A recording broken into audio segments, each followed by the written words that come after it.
How's it going, everyone? It is Andre Williams, and over here we talk stocks and we focus on one thing. Always protect your profits. And today we're going to be talking about Senseonics. I know it has been a while since I did an update video, so I want to make sure that I was able to give you guys some fresh content on this stock. You guys know already I loaded up on shares when it was around $2.40. Yes, I have taken some profits, but I'm still holding a substantial amount. Looking forward to this big FDA approval that many people are waiting on. And as far as earnings, you know what? I'll talk further inside of the final thoughts. I won't waste any more time. Let's jump into the agenda. If you're new to this channel, I just want to let you know we have timestamps down below inside the description. But if you're a shareholder or you're thinking about taking a position, I highly suggest you watch this full entire video. So the first thing we're going to go over is the technical analysis. We're going to be taking a look at the overall price action. We want to know support. We want to know resistance. This is key because we want to know how it looks in a bullish case scenario and as well as in a bearish case scenario, and also when it comes down to actually maximizing your overall entry. And then we're going to go on Fintel, taking a look at the recent institutional ownership and as well as the short interest information. The reason why the short interest is important because it does have an impact on the way the stock performs. And then we're going to be taking a look at the order flow distribution. We want to know what was the buying and the selling behavior like on the institutional side as well as on the retail side. And then when all of that is done, we'll be going into the final thoughts and as well as some more details, so let's get to it. So we're going to be doing a technical analysis for Senseonics. Let's see how it performed on Friday. So it ended up closing at $3.83, being down 1.54%. On the low, it tested $3.76, and then on the high, testing $3.88. When we take a look at the volume stats on the day, you can see we traded at 5.975 million shares, and then for the average volume over 10 trading days being at 7.908 million shares. So we did have below average volume on the day, and on top of that, we ended up seeing a slight pullback inside of the stock. Now, when we take a look at our chart, which is a 1-year daily chart, you can see from the RSI down below, it's at 61.75.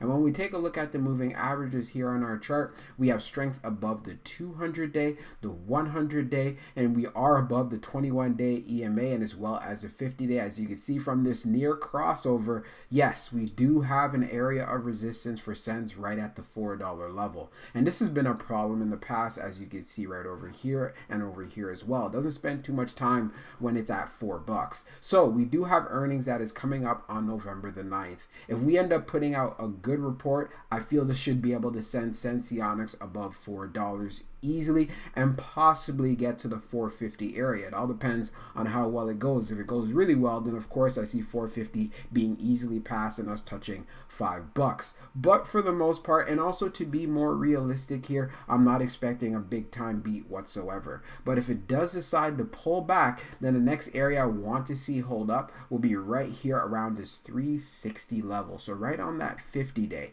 And if it decides to pull back even further, then of course I'm going to want to see some strength right there on the 100-day at $3.44. I think many people already know that, you know what, Senseonics is a company that is losing money already. So as far as for the next report and taking a look at their previous history, and most of the people that are in this play are pretty much waiting on that FDA approval. Let's be serious here so we can see the stock move.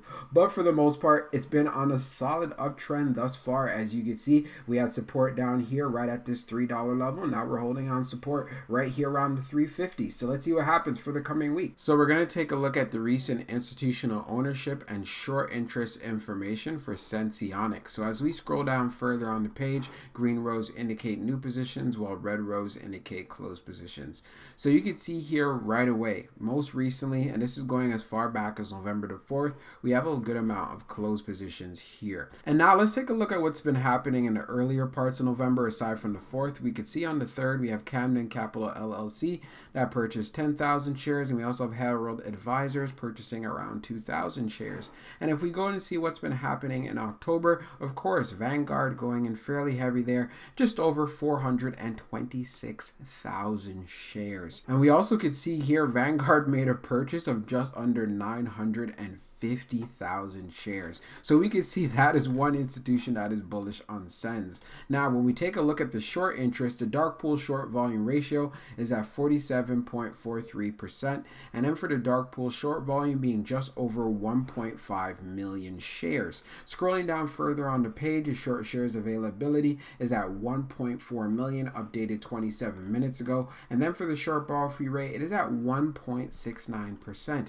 When we take a look at the history of the short volume ratio, we can see for the close last week Thursday, it was at 48.21, and then for the close for Friday that just passed is at 47.43. So one thing that we could see very clear, that Senseonics does have short squeeze potential due to the fact there's a lot of negative market sentiment when we take a look at that short interest, and it's part of the reasons why there's a lot of volatility in this play, but it has been on quite the uptrend. So that's one thing you're going to want to take a look at, and why earnings is definitely going to have an impact on the way this stock moves, and as well as those catalysts in regards to getting our feedback from the FDA. So now let's jump into the order flow distribution. Now let's take a look at the order flow distribution for Senseonics. So we can see here on the inflow, it was 3,798, and then on the outflow, it was 4,872. When we take a look at the breakdown, we had 0 on the large,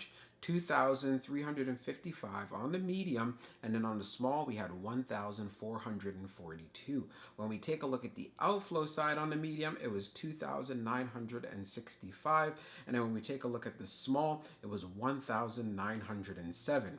When we take a look at the large scale orders in the last 5 days, we have zeros down the board. So institutions not loading up heavy on shares whatsoever.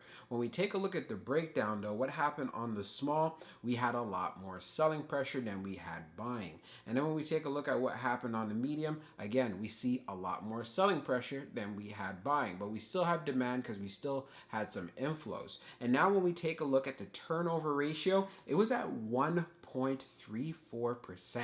So what this tells us, if you are holding Senseonics shares, there are many who are holding with you. So there's not a ton of traders coming in and out of this play. There's many people who are just holding it. And part of the reasons why they are holding it, they want to get that news from the FDA. Let's be honest here, I'm on the same boat with you guys as well. But that's great because that tells us in regards to the price action that we have been seeing, and makes a lot of sense that it's been on a steady uptrend and we're seeing increasing levels of support. So now let's jump into the final thoughts and we'll go over some more details as well. So for my final thoughts for Senseonics, there's a lot to look forward to for this coming week. We have earnings that's going to be coming out, and I know many are going to be keeping their eyeballs on it. We know Senseonics is not a profitable company whatsoever, but we do want to see an improvement in regards to overall sales. We also do know the majority of people that are inside of Senseonics, especially when we include institutions and so forth, we want to get that FDA approval for their 180-day device. And we've been waiting for quite some time.